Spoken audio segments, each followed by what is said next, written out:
It's a common enough claim. Morality is just a matter of opinion. I have my morality, you have your morality. Neither of us is right, neither of us is wrong. Now, there are some sophisticated versions of subjectivism out there, but there are also a lot of simplistic versions that very quickly run into problems.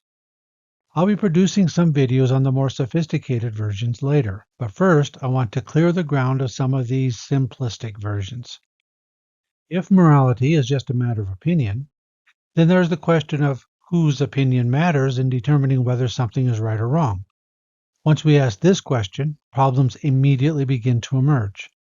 Here, I'll look at three possible answers to this question and show that there are significant problems with each. The first of these three forms of subjectivism is agent subjectivism. This version states that the judgment that determines whether an act is right or wrong is that of the person performing the action. The second type of subjectivism is assessor subjectivism, where the judgment of the person making the assessment determines if something is right or wrong. And the third type is speaker subjectivism. This says that the right or wrong of an action is determined by the assessment of the speaker. In my case, it's my assessment that matters. In your case, it would be your assessment. Stated this way, assessor subjectivism and speaker subjectivism may be hard to tell apart, but think of it this way. Under assessor subjectivism, I can tell how something stands relative to a great many assessors. I can say that from one person's point of view, something is wrong, and from another, it's not wrong. Under speaker subjectivism, a speaker considers no perspective other than their own. The first type of subjectivism that I want to look at is agent subjectivism. Remember, agent subjectivism states that what is right or wrong depends on what the agent, that is to say, the person performing the action, judges to be right or wrong.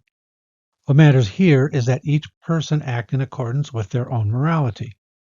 If a couple wants to engage in incest, that's up to them. If they think that they're required to fast at certain times during the year, then they're free to do so.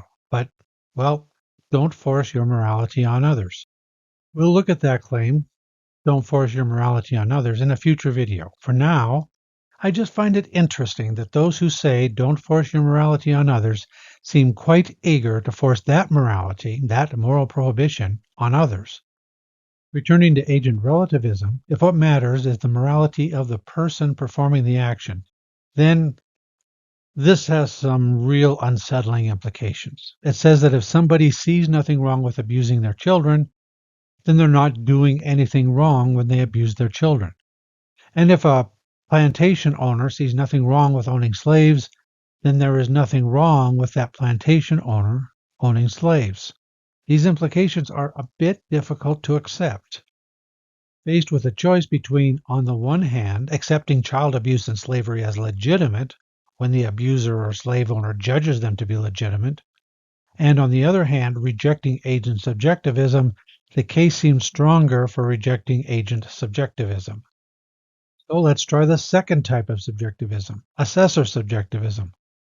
Perhaps it's not the judgment of the person performing the action that determines whether it's right or wrong, but the judgment of the person assessing the action.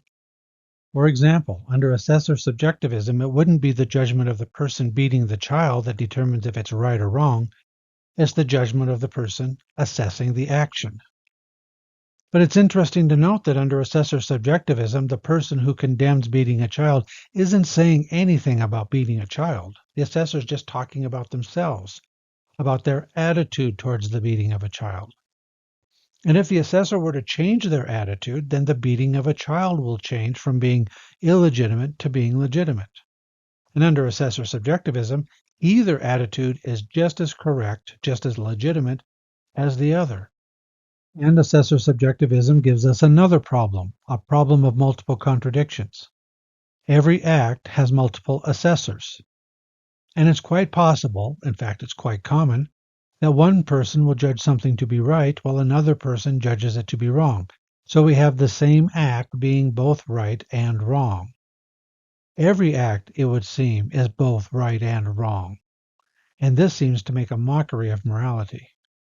So we have reason to reject assessor subjectivism. Let's try a third option. When I assert something to be right or wrong, it only means that I judge it to be right or wrong. There's no contradiction here unless I actually judge the same thing to be permissible and impermissible at the same time. However, I suspect that the world isn't going to be willing to make my judgments, the speaker's judgments, the basis of global right and wrong. In fact, as surprising as it may seem, some people sometimes say that my moral judgments are mistaken. But how could my moral judgments be mistaken if it's my judgments, the speaker's judgments, that determines what's right and what's wrong? Under speaker subjectivism, if I judge something to be wrong, then it is wrong. And if I judge something to be permissible, then it is permissible. My judgments can't be mistaken.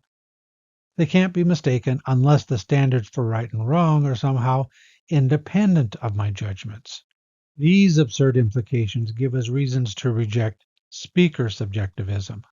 It would be difficult to find somebody who actually believes any of these three theories. Some people might assert that they accept one of these theories. However, if you watch them and listen to them, particularly when they're making moral judgments, their actions speak louder than their words. They don't treat moral claims as subjective. They treat moral claims as reporting moral facts. And contrary to what agent subjectivism says, people don't change a judgment of wrongdoing on learning that the agent saw it as legitimate. They treat Assessor's judgment as potentially mistaken. And while people don't often admit that their moral views are mistaken, many are willing to at least admit to the possibility. This doesn't mean that subjectivism is mistaken. It only means that some work is needed to avoid these basic problems. If somebody says rather simplistically that morality is just a matter of opinion, just note the huge gaps between what they preach and what they practice.